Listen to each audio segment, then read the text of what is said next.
जय श्री कृष्ण।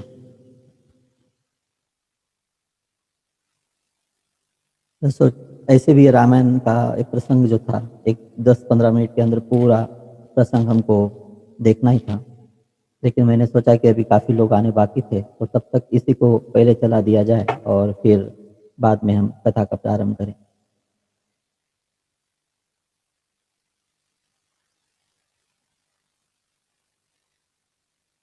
सभी का स्वागत है।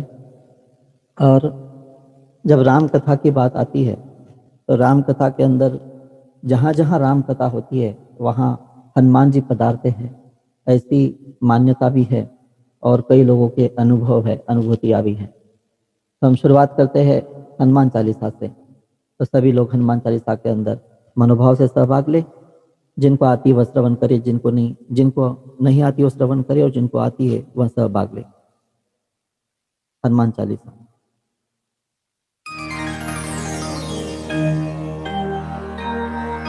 श्री गुरु चरण सरोज रज निज मन मुकुर सुधारी, बरनउँ रघुबर बिमल जसु जो दायक फल चारि।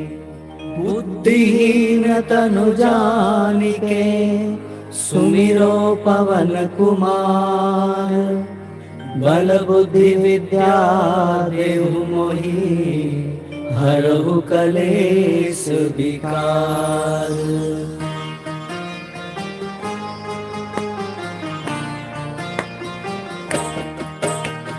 जय हनुमान ज्ञान गुण सागर, जय कपीस तिहु लोक उजागर। रामदूत अतुलित बल धामा, अंजनी पुत्र पवन सुत नामा। महावीर विक्रम बजरंगी, कुमति निवार सुमति के संगी।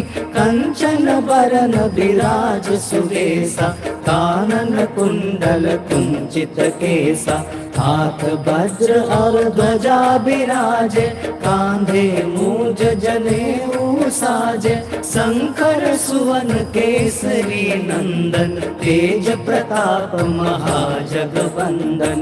विद्यावान गुणी अति चातुर, राम काज करिबे को आतुर। प्रभु चरित्र सुनिबे को रसिया, राम लखन सीता मन बसिया। सूक्ष्म रूप धरि सियहि दिखावा, विकट रूप धरि लंक जरावा। भीम रूप धरि असुर संहारे, रामचंद्र के काज सवारे। लाय सजीवन लखन जियाए, श्री रघुवीर हर्षि उर लाए। रघुपति कीन्ही बहुत बड़ाई, तुम मम प्रिय भरतहि सम भाई। सहस बदन तुम्हरो जस गावे, अस कहि श्रीपति कंठ लगावे। सनकादिक ब्रह्मादि मुनीसा, नारद सारद सहित अहिसा। जम कुबेर दिगपाल जहाते, कवि कोविद कहि सके कहाते। तुम उपकार सुग्रीवहि कीन्हा, राम मिलाय राजपद दीन्हा। तुमरो मंत्र विभीषण माना, लंकेश्वर भय सब जग जाना। जुग सहस्र जो जन पर भानु, लील्यो ताहि मधुर फल जानु। प्रभु मुद्रिका मेलि मुख माहि, जलधि लाघि गए अचरज नाही। दुर्गम काज जगत के जेते, सुगम अनुग्रह तुम्हरे तेते। राम दुआरे तुम रखवारे, होत न आज्ञा बिनु पैसारे। सब सुख लहे तुम्हारी सरना, तुम रक्षक काहू को डरना। आपन तेज समारो आपे, तीनों लोक हाँकते कांपे। भूत पिशाच निकट नहीं आवे, महावीर जब नाम सुनावे। नासै रोग हरे सब पीरा, जपत निरंतर हनुमत बीरा। संकट ते हनुमान छुड़ावे, मन क्रम वचन ध्यान जो लावे। सब पर राम तपस्वी राजा, तिनके काज सकल तुम साजा। और मनोरथ जो कोई लावे, सोई अमित जीवन फल पावे। चारों जुग पर ताप तुम्हारा, है प्रसिद्ध जगत उजियारा। साधु संत के तुम रखवारे, असुर निकंदन राम दुलारे। अष्ट सिद्धि नौ निधि के दाता, असबर दीन जानकी माता। राम रसायन तुम्हारे पासा, सदा रहो रघुपति के दासा। तुमरे भजन राम को पावे, जन्म जन्म के दुख बिसरावे। अंत काल रघुबरपुर जाई, जहाँ जन्म हरि भक्त कहाई। और देवता चित्तन धरई, हनुमत से सर्व सुख करई। संकट कटे मिटे सब पीरा, जो सुमिरे हनुमत बलबीरा। जय जय जय हनुमान गोसाई, कृपा करहु गुरुदेव की नाई। जो सत बार पाठ कर कोई, छूटई बंदी महासुख होई। जो यह पढ़े हनुमान चालीसा, होय सिद्धि साखी गौरीसा। तुलसीदास सदा हरि चेरा, कीजय नाथ हृदय मह डेरा। कीजय नाथ हृदय मह डेरा। पवन तनय संकट हरन, मंगल मूर्ति रूप। राम लखन सीता सहित, सहित हृदय बसौ सुरभूप। सियावर रामचंद्र की जय, पवन सुत हनुमान की जय। उमापति महादेव की जय, बोलो भाई सब संतन की जय।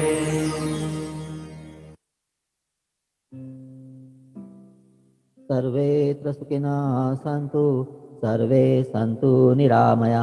सर्वे भद्राणि पश्यन्तु, मा कश्चित् दुःखभाग् भवेत्। गुरुर्ब्रह्मा गुरुर्विष्णु, गुरुर्देवो महेश्वरा। गुरुः साक्षात् परं ब्रह्म, तस्मै श्रीगुरुवे नमः। वसुदेवसुतं देवं, कंसचाणूरमर्दनं। देवकी परमानन्दं, कृष्णं वन्दे जगद्गुरुम्। ॐ सहनाववतु, सहनौ भुनक्तु, सह वीर्यं करवावहै। तेजस्विनावधीतमस्तु, मा विद्विषावहै। ॐ शान्तिः शान्तिः शान्तिः। हरि ओम श्री कृष्णार्पणमस्तु। सर्वमंगलं भवतु, शुभं भवतु। जय श्री कृष्ण।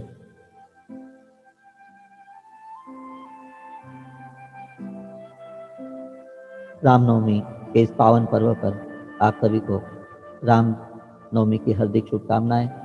12 बजे के पास, जैसे 12 बजे मध्याह्न में जन्म हुआ था भगवान श्री राम का। भगवान श्री कृष्ण का जन्म हुआ था रात को 12 बजे और भगवान राम का जन्म हुआ था दोपहर को 12 बजे।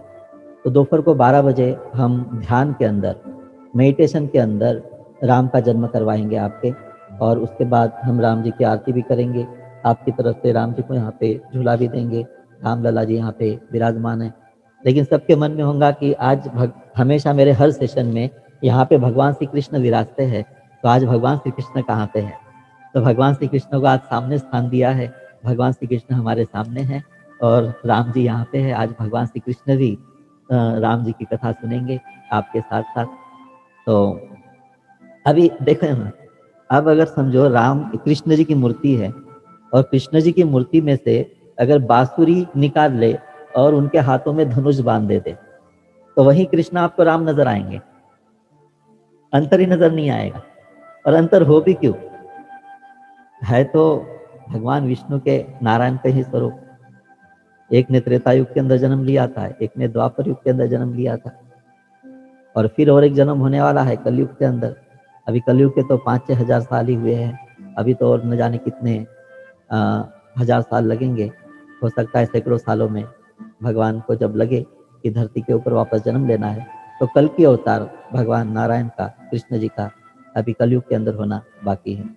लेकिन 10 अवतारों के अंदर से जो 7वां अवतार माना जाता है वह भगवान श्री राम का। अभी देखिए ना, कथा बोलने के बाद हम कथा का आयोजन क्यों करते हैं, कथा क्यों सुनते हैं, ये भी सबके मन के अंदर आता होगा।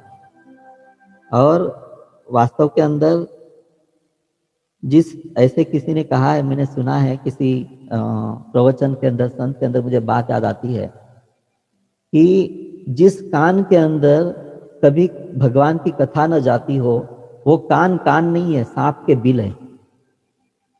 जिस कानों ने कभी भगवान की कथा न सुनी हो, वो कान कान नहीं, वह सांप के बिल है।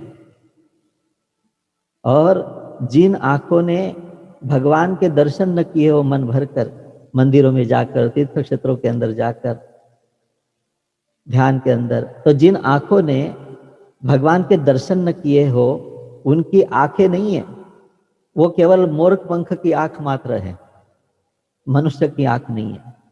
तो बड़ी सुंदर बात कही थी। और सच के अंदर, कथा के अंदर ये आनंद है। एक अच्छे से अच्छा सिनेमा, एक अच्छे से अच्छा सिनेमा आपने सैकड़ों बार भी देख लिया तो आनंद नहीं आता, जो आनंद भगवान की कथा एक बार सुनकर आ जाता है। देखिए, राम कथा, कृष्ण कथा, इन कथाओं के अंदर बहुत माधुर्य है। और इन कथाओं को सुनते सुनते आपके जीवन के हर प्रश्न का उत्तर आपको प्राप्त होता है। अभी जैसे हमने थोड़ी देर पहले यहाँ पे स्क्रीन के ऊपर देखा, एक 10-15 मिनट के अंदर लोग खुश के मुख थे, हमने पूरी रामायण का सार देखा। तो उसके अंदर देखा कि भगवान राम ने अपने गर्भवती पत्नी को भी वहाँ पे वनवास के अंदर भेज दिया। लेकिन वो उस समय एक ऐसा समय था जब हर क्षेत्र के अंदर अलग अलग अलग अलग कानून चलते थे, परंपराओं के हिसाब से। राजा महाराजा गण, कबीले आदि अपने मर्जी से अपना कानून चलाते थे। तो कोई ना कोई भगवान को एक कानून, भगवान को कोई एक कायदा यहाँ पर स्थापित करना था, और वो एक राजा के द्वारा एक आदर्श जीवन प्रस्तुत कर ही हो सकता था। तो भगवान ने अपने संपूर्ण जीवन के अंदर खुद दुख उठाए, खुद यातनाएं उठाई। ऐसा नहीं कि सीता जी को भेजकर राम जी सुख के अंदर रहे होंगे। अगर सीता जी वहां पे भी वनवास के अंदर नीचे सोती थी, तो चटाई लगाकर भगवान भी यहाँ पे महल के अंदर नीचे सोते थे। एक दिन भी उन्होंने ऐसा नहीं बिताया होगा कि सीता जी को याद न किया हो। लेकिन अब लोगों के सामने एक आदर्श जीवन प्रस्तुत करने के लिए, एक राजा का कर्तव्य अब प्रस्तुत करने के लिए भगवान को वो निर्णय लेना पड़ा। हम देखते हैं भगवान श्री कृष्ण का जीवन हो और भगवान राम का जीवन हो, इन्होंने बहुत दुख उठाए।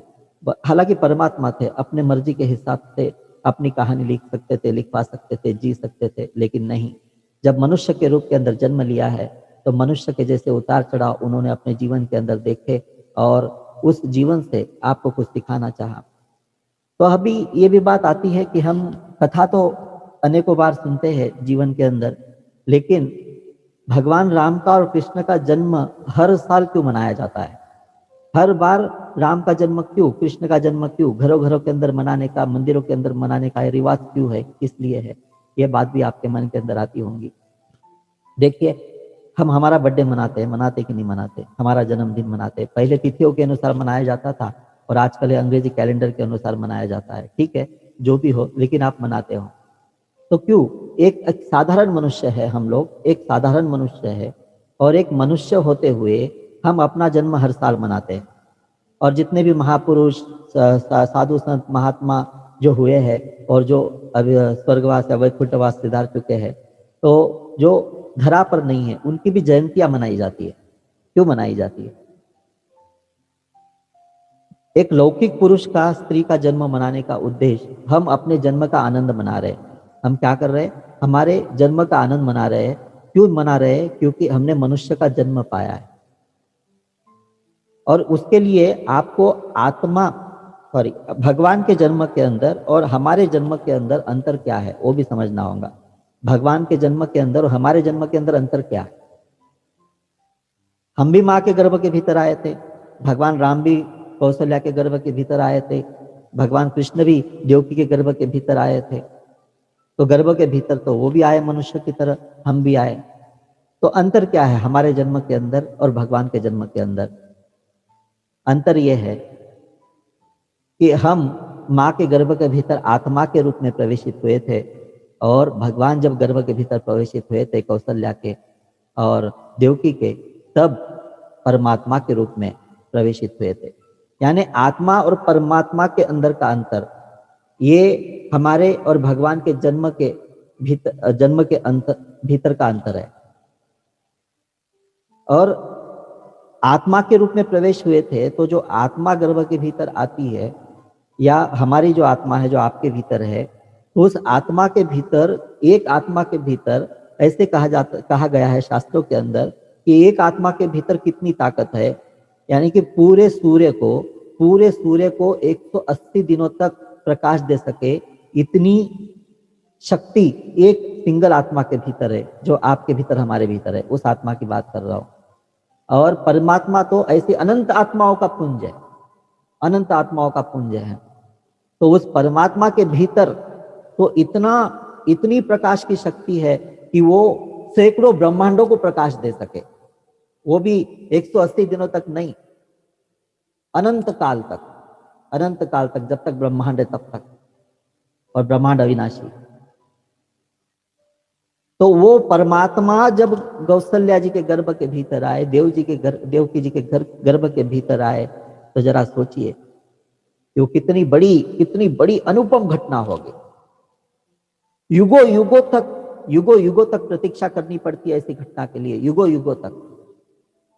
देवी देवताओं को, शिव जी को, ब्रह्मा जी को, इनको सबको जाकर विष्णु जी के सामने प्रार्थना करनी पड़ती है, मनाना पड़ता है। और युगों के अंदर कभी भगवान विष्णु निर्णय लेते हैं कि हाँ, अब मुझे जन्म लेना चाहिए, और मनुष्य के रूप में वो जन्म लेते हैं। तो एक बार हमारा लौकिक जन्म हो जाता है तो हम उसको आनंद से मनाते हैं।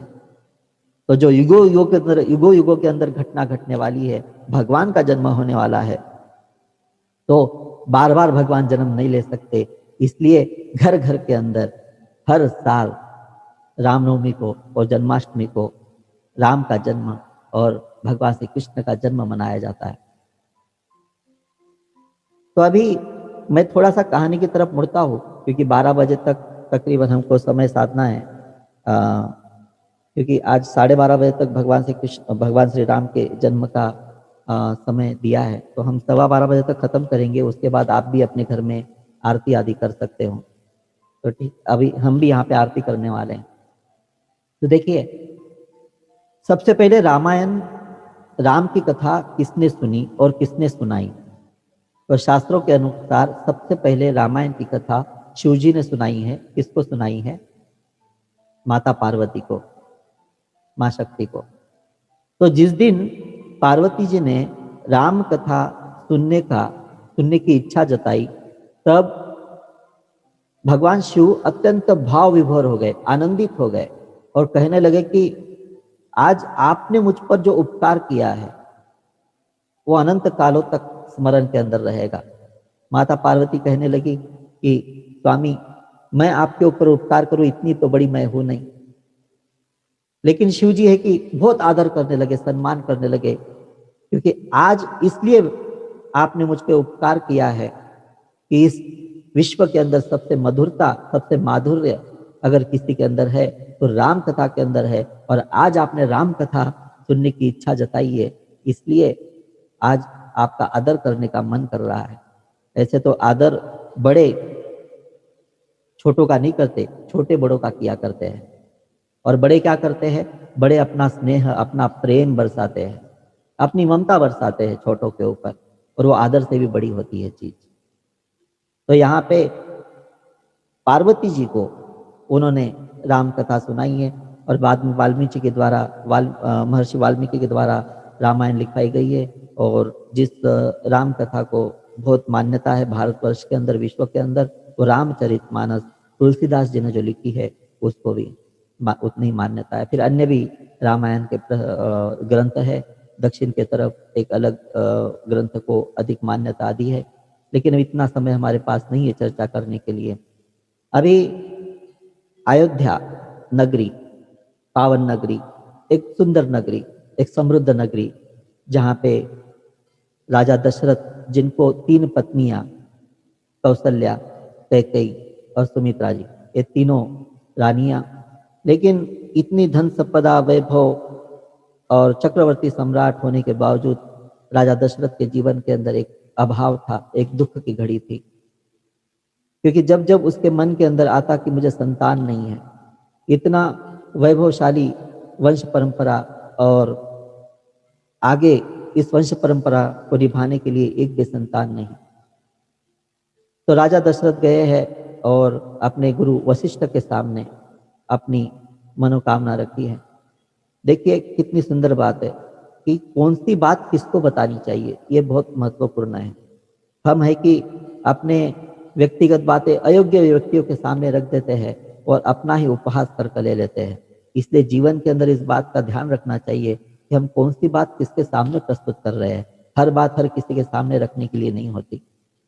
तो ये दशरथ गए वशिष्ठ जी के पास और वशिष्ठ जी ने उनको कहा कि ये इसके लिए हमको यज्ञ करना पड़ेगा, पुत्र कामिष्टि यज्ञ, लेकिन इस यज्ञ को मैं सब पूर्ण नहीं कर सकता।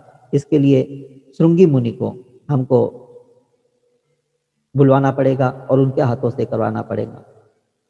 तो श्रृंगी मुनि के पास महाराजा दशरथ चल पड़े हैं नंगे पांव और जाकर उनकी सेवा कर रहे हैं और अपने आंसुओं से उनके चरणों को धो दिया और उनको मना लिया। अब पुत्र कामिष्टि यज्ञ वहां पे होने लगा है और पुत्र कामिष्टि यज्ञ के अंदर से अब अग्नि देवता वहां से प्रकट हुए हैं। अग्नि देवता, अब अग्नि देवता प्रकट हुए। अग्नि देवता के हाथों के अंदर एक कटोरा है और उसके अंदर खीर का कटोरा है और वह उन्होंने प्रसाद के रूप में महाराजा दशरथ को दिया है और कहा है कि इसका एक भाग जो है माता कौशल्या को खिला दे, दूसरा भाग माता कैकेयी को खिला दे और तीसरा भाग जो बचता है वो कैकेयी और कौशल्या के हाथों से एक एक भाग जो है तो माता सुमित्रा को आप खिला दें। और उनकी आज्ञा के अनुसार वह प्रसंग पूरा हुआ है वहाँ पे और इसकी वजह से अब 2 भाग सुमित्रा जी ने लिए हैं, इसलिए उनको 2 संतान है और कौशल्या जी को 1 और कैकेयी को 1 संतान। ये आगे की बात है, लेकिन अब हम राम जन्म की तरफ चलते हैं। अब गर्भवती हुई है माता कौशल्या, माता कैकेयी, माता सुमित्रा और एक जीव जब गर्भ के भीतर आता है सामान्य स्त्री के, लौकिक स्त्री के, तो उसके गर्भ के अंदर आने के बाद उसके चेहरे के ऊपर एक कांति आ जाती है, अद्भुत कांति आ जाती है और अगर ध्यान से देखें तो आसपास ऐसे आनंद बरसता है। और जब भी माँ के गर्भ के भीतर कोई विशेष संतान आती है या कोई आत्मा आने के बाद अगर माँ ने संकल्प कर लिया कि मैं अपने संतान को विशेष बनाऊंगी, 2 बातें हैं, अगर कोई विशेष आत्मा गर्भ के भीतर आए या फिर उस माँ संकल्प कर ले कि जो भी आत्मा गर्भ के भीतर आई है उसको मैं विशेष बना दूंगी, तो ऐसे समय के अंदर देवी देवतागण आदि सब ब्रह्मांड से उस माँ के ऊपर कुछ न कुछ शक्तियां बरसाने लगते हैं। हमारे अभिमन्यु गर्भ संस्कार जो शिविर हम लेते हैं उसके अंदर ये संकल्पना है कि ये सारी बातें जब भगवान के साक्षी से वो 9 संस्कार जब हम माताओं को देते हैं तो निश्चित रूप से ऊपर से शक्तियां बरसती है उन माताओं पर, तब जाकर इतने अद्भुत बच्चे जन्म लेते हैं। और ये अनुभव है सबका, अनुभूतियां है सबके, क्योंकि उस 9 संस्कारों के अंदर ही माँ का एक संकल्प हो जाता है कि मैं अच्छे संतान को जन्म दे रहा हूँ। और ब्रह्मांड का नियम है, जब अच्छी संतान, एक विशेष संतान का जन्म होने वाला होता है तो समस्त देवी देवताओं को ऊपर से शक्तियां बरसानी होती है, उनको कुछ न कुछ योग्यताएं देनी होती है, प्रतिभाएं देनी होती है, सारा ब्रह्मांड उस संतान के अनुकूल होने लगता है। और जब भगवान राम, जब भगवान विष्णु जब कौशल्या के गर्भ के भीतर थे तो जरा सोचिए उस समय उस कौशल्या की चेहरे की कांति कैसी होगी, उस समय उस अयोध्या के महल की रौनक कैसी होंगी और उस समय वो पूरे अयोध्या के साथ साथ पूरे पृथ्वी की रौनक कैसी होगी और समस्त ब्रह्मांड के अंदर कितना कितना वैभव प्रकट हुआ होगा। देखते देखते 9 महीने बीते हैं, 9 दिन बीते हैं। ऐसा भी वर्णन है कि 12 महीनों तक कौशल्या गर्भवती थी, लेकिन हम चलो मानते 9 महीने 9 रामनवमी का दिन था और सभी ग्रह नक्षत्र सब अनुकूल होने लगे थे और अब ब्रह्मांड के अंदर से देवी देवता गण आदि सब सब अयोध्या की ओर प्रस्थान करने लगे। गंधर्व देवी देवतागण आदि सब सब अयोध्या की तरफ, क्योंकि युगों युगों के अंदर घटने वाली एक घटना घटने वाली थी जिसका साक्षी होने का सौभाग्य पाने के लिए भी न जाने कितने युगों के पुण्य कर्म लगते हैं। और ऐसी घटना का साक्षी होने के लिए आकाश के अंदर अयोध्या के ऊपर ऐसे जमघट होने लगा देवी देवताओं का और समस्त ब्रह्मांड प्रकृति टकटकी लगाए हुए था। ब्रह्मा जी अपने नजर वहां पे अयोध्या के महल के ऊपर जहाँ पे कौशल्या का कक्ष है और वहां पे शिव जी भी बड़ी कुतूहल वाली नजरों से माता पार्वती के साथ अयोध्या के उस कौशल्या रानी के कक्ष के ऊपर नजर लगाए हुए हैं। वो पल धीरे धीरे करीब आ रहा है और हम आपसे कहेंगे कि अपने वीडियो ऑन रखकर आप ध्यानस्थ हो जाइए, ध्यानस्थ हो जाइए, सब आंखें बंद कर लीजिए। वीडियो हो सके तो ऑन रखें और ध्यानस्थ हो जाइए। आमतौर पर कथाओं के अंदर खुली आंखों से राम को जन्म को हम देखते हैं, लेकिन आज हम यहाँ पे जो जन्म लेने वाले हैं वो ध्यान के अंदर जन्म लेने वाले हैं।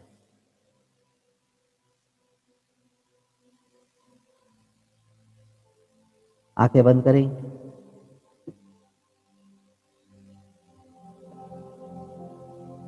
अपने कुल देवी कुल देवता को स्मरण करें। हनुमान जी का ध्यान करें।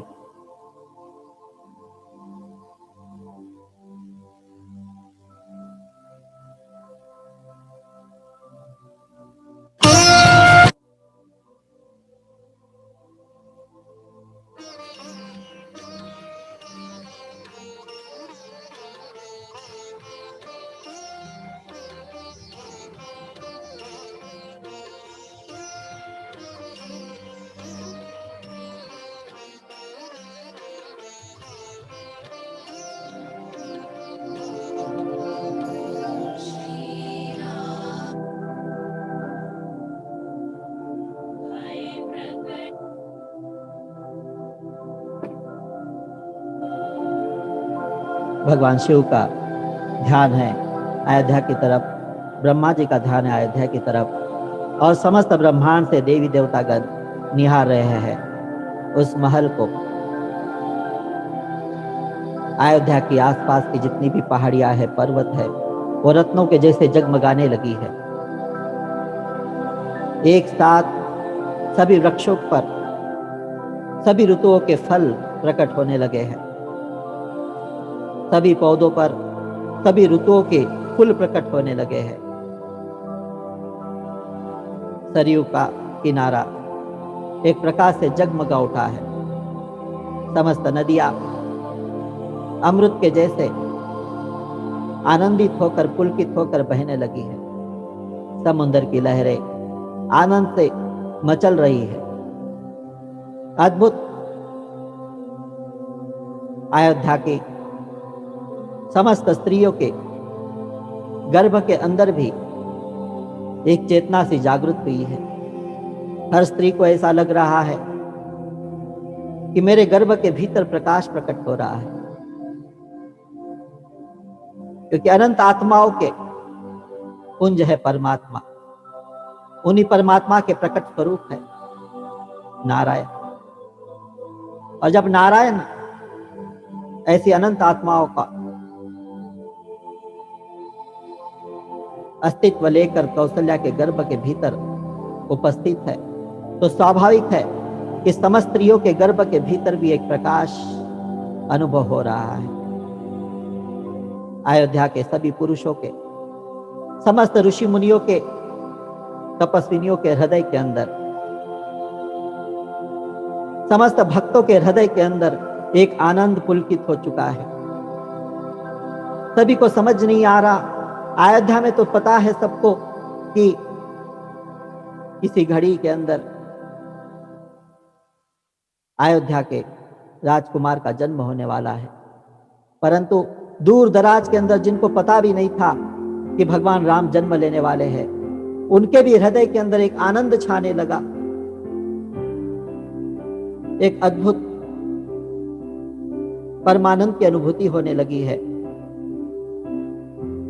दसों दिशाओं से आनंद की लहरें बहने लगी है। और शिव जी ने देखा, पार्वती को कहा, देखो देखो कौशल्या के कक्ष के पास देखो। और कौशल्या के कक्ष के अंदर एक अद्भुत प्रकाश नजर आया है।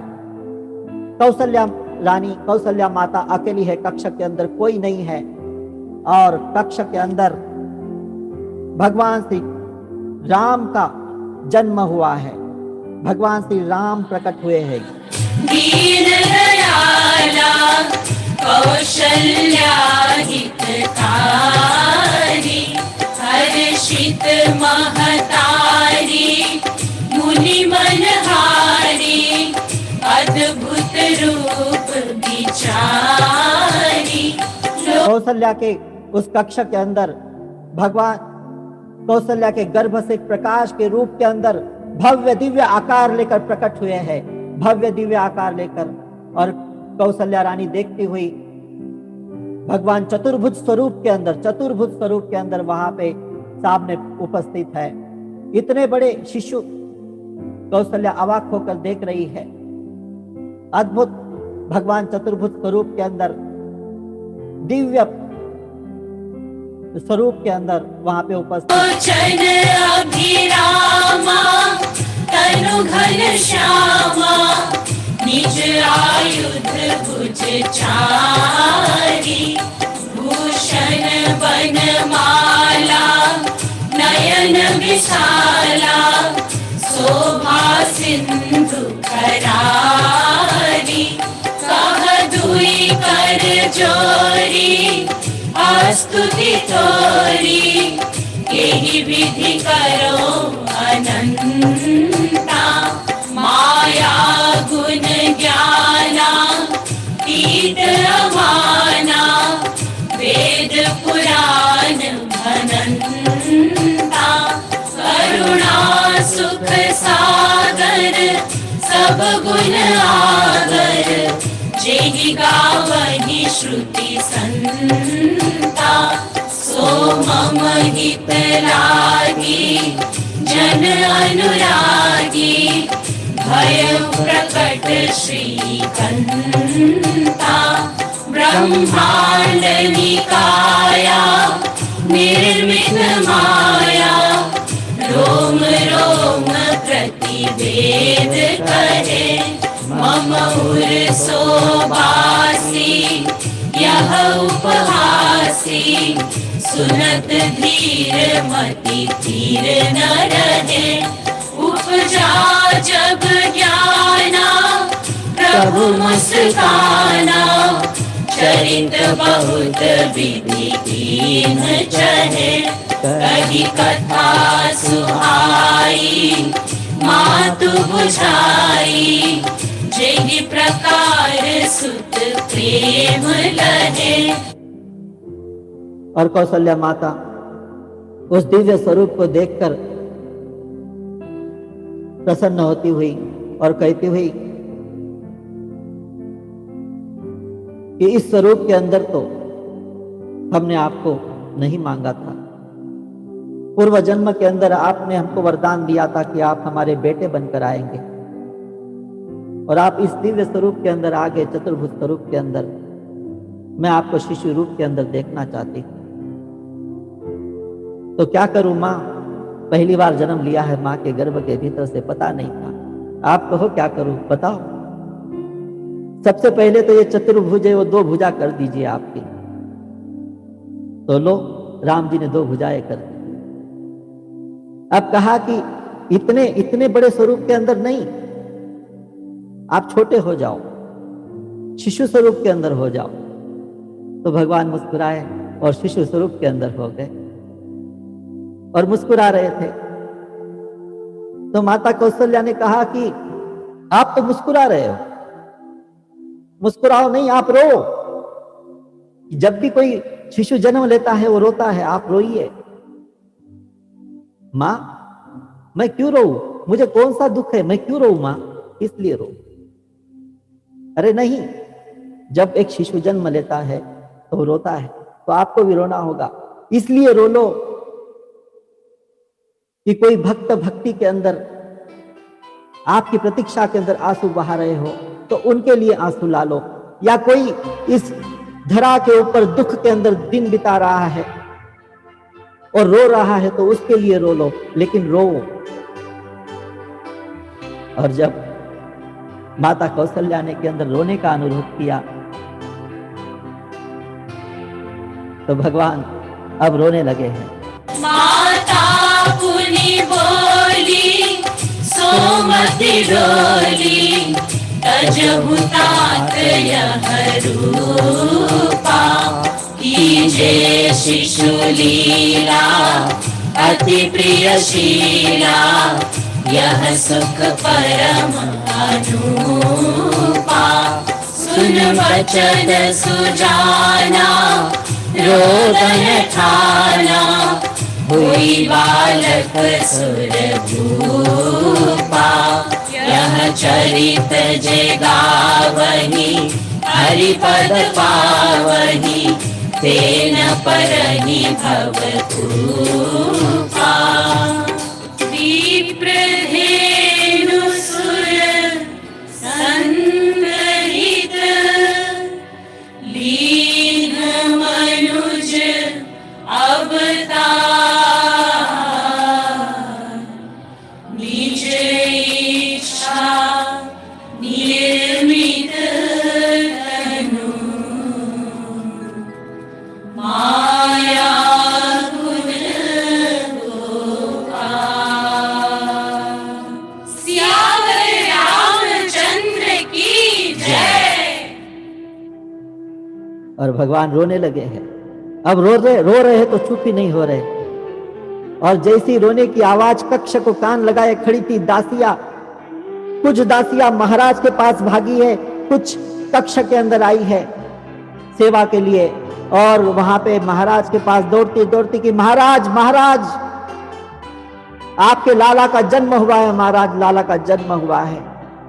और दशरथ खुशी से नाचने लगे हैं। देखते देखते ये समाचार अयोध्या के अंदर पहुंच चुका है और समस्त अयोध्या के अंदर धूमधाम मची है। हर घर के अंदर ऐसे लग रहा है कि मेरे घर के अंदर लाला हुए हैं। पृथ्वी के ऊपर ब्रह्मांड से फूल बरस रहे हैं। अयोध्या नगरी शक्तियों के संचार से युक्त हो चुकी है। समस्त नदियां प्रकाश प्रकट कर कर, आनंद प्रकट कर कर बहने लगी है। समस्त हृदयों के अंदर आनंद पुलकित हो चुका है। समस्त वृक्ष, समस्त पौधे आनंद से अपने फूलों को, अपने फलों को प्रकट कर रहे हैं। चारों ओर इस युगों युगों के अंदर घटने वाली घटना का आनंद छाया हुआ है। राम का जन्म हो चुका है, राम का जन्म हो चुका है।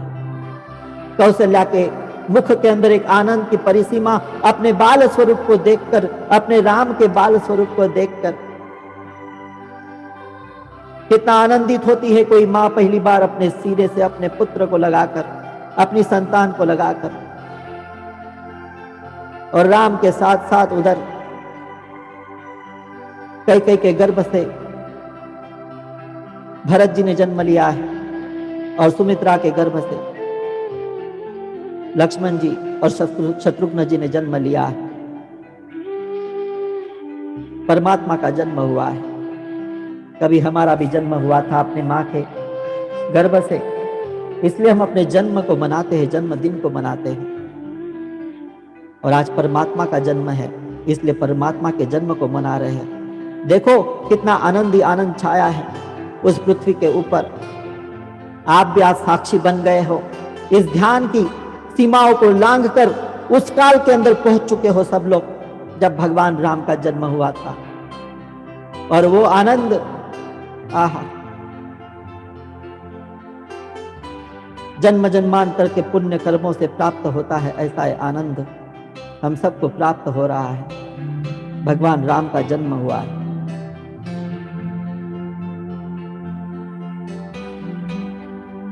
अब हम भगवान राम के जन्म की कथा को यहाँ पे विराम देने वाले हैं। भगवान राम कक्ष के अंदर माँ के सीने से लगने के बाद शांत हो चुके हैं। अब उनका रोना बंद हो चुका है और भगवान के स्तुति के अंदर ये जो राम जन्म का ये पद है, भय प्रकट कृपाला दीन दयाला कौशल्या हितकारी हर्षित महतारी मुनि मनहारी अद्भुत रूप विचारी लोचन अभिरामा तनु घनश्यामा निजायुध भुजचारी भूषण वनमाला नयन विशाला शोभा सिंधु खरारी कह दुई कर जोरी अस्तुति तोरी केहि विधि करो अनंता माया गुण ज्ञाना तीत अमाना वेद पुराण भनंता करुणा सुख सागर सब गुण आगर जहि गा वही श्रुति संता तो मम हित लागी जन अनुरागी भयो प्रकट श्रीकंता ब्रह्मांड निकाया निर्मित माया रोम रोम प्रतिवेद कहे मम उर्सो बासी यह उपआसी सुनत धीर मति फिर न रहे उपजा जब ज्ञाना प्रभु मुस्काना चरित बहुत विधि किन्न चहे कही कथा सुहाही मातु बुझाई जय प्रकार सुत प्रेम लहे माता पुनि बोली सोमति डोली तजहु तात यह रूपा कीजे शिशु लीला अति प्रिय शीला यह सुख परम अनूपा सुखी बचन सुजाना रोदन ठाना होई बालक सुर भूपा यह चरित जे गावही यह चरित जे गावही हरिपद पावही तेन परही भवभूपा। और ये चरित जो गाता है, ये जो पद जो गाता है, इस पद को जो अनुभव करता है वो हरि का पद पाता है। तो भगवान श्री हरि के चरणों के अंदर भगवान श्री कृष्ण के जन्म के ध्यान के इस प्रसंग का समर्पण कर कर हम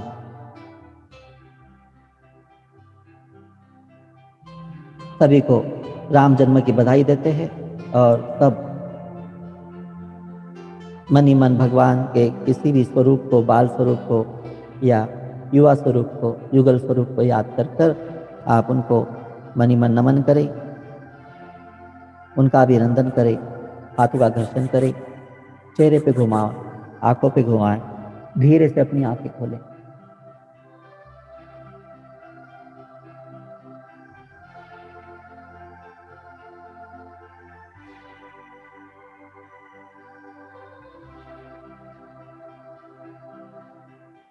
जय श्री कृष्ण। सभी को राम जन्म की बधाई हो। अब हम यहाँ पे आरती करेंगे। आरती कर कर फिर हम आज के सत्र का समापन करेंगे। आशा है इतना सुंदर जन्म का आनंद आपको आया होगा। भविष्य के अंदर ऐसा ही परमानंद हम और लेने का प्रण लेते हैं। आरती कुछ आरती लो।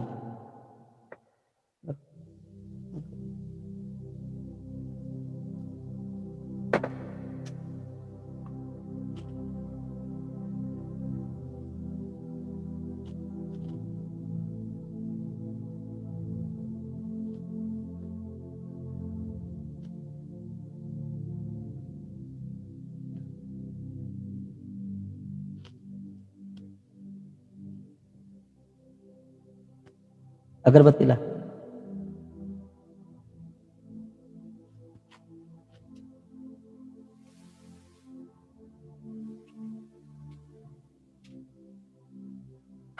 प्रसाद है भगवान के चरणों के अंदर।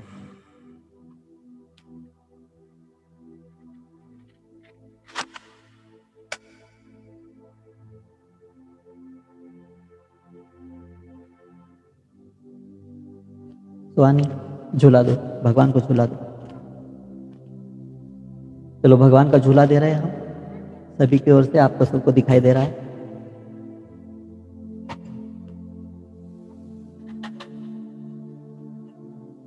आरती यहाँ पे हम प्रारंभ करने जा रहे हैं।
कृपालु भज मन हरण भव भय दारुणं तव कञ्जलोचन कञ्जमुखकर कञ्जपद कञ्जारुणं श्रीरामचन्द्र कृपालु भजुमन हरण भव भयदारुणं श्रीराम श्रीराम श्रीराम श्रीराम कर्पूरगौरं करुणावतारं संसारसारं भुजगेन्द्रहारं सदा वसन्तं हृदयारविन्दे भवं भवानी सहितं नमामि। भय प्रकट कृपाल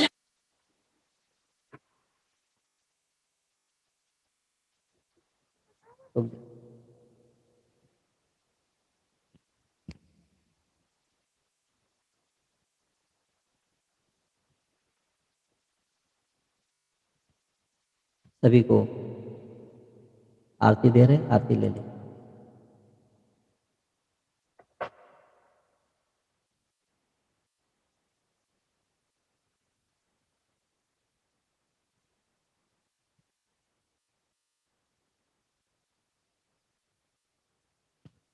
और सभी खुद भी ये होने के बाद आरती कर ले और घर में भोग लगाए, जो भी अगर कुछ नहीं बनाया तो खड़ी शक्कर आरती जो भी है घर पे लगाए और बच्चों को और खुद भी सब लोग ग्रहण करें।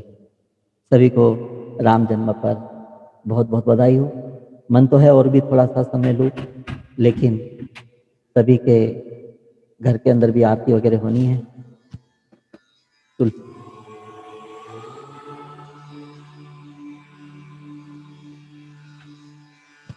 और पूरा होने के बाद पैसे का रुपए रुपए और पूरी आरती होने के बाद एक सिक्का 1-2 रुपए 5 रुपए 10 रुपए वहाँ पे भगवान के पास रखे बधाई के रूप में, और बाद में अपने बच्चों को दे सकते हो या बाद में गौ सेवा में आदि भी ऐसे डाल सकते हो। तो भगवान, जैसे हम किसी बच्चे को पहली बार देखते तो बधाई के रूप में कुछ देते हैं ना, वैसे अपने अपने भगवान जी के पास ऐसे बधाई के रूप में कुछ रखे राम जन्म की आरती होने के बाद, और बाद में चाहो तो अपने बच्चों के लिए उसका उपयोग कर सकते हो या सेवा के लिए उसका उपयोग कर सकते हो। अभी सबके माइक खोलता हूँ। आओ सुहानी। जय श्री कृष्णा।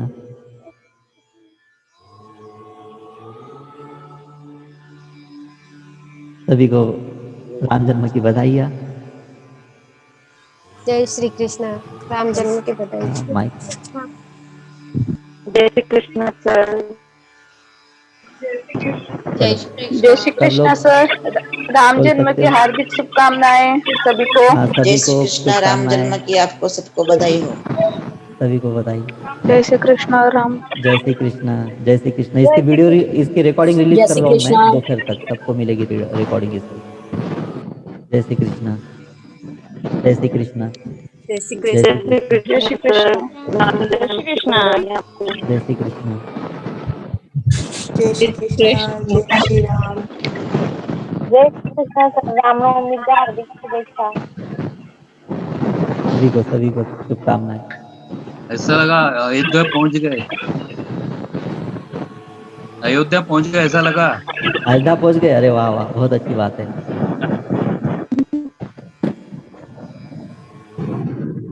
अयोध्या तो पहुंचे थे ना हम सब लोग, ध्यान के अंदर, ध्यान के अंदर ही ऐसी उपलब्धियां है कि हम वहां पे पहुंच सकते हैं। ये देह हाँ लेकर कहाँ जाएंगे, तो मन से ही जाना पड़ता है। तो गए हम सूक्ष्म शरीर को लेकर, मन को लेकर, तो सबको आनंद मिला। हाँ।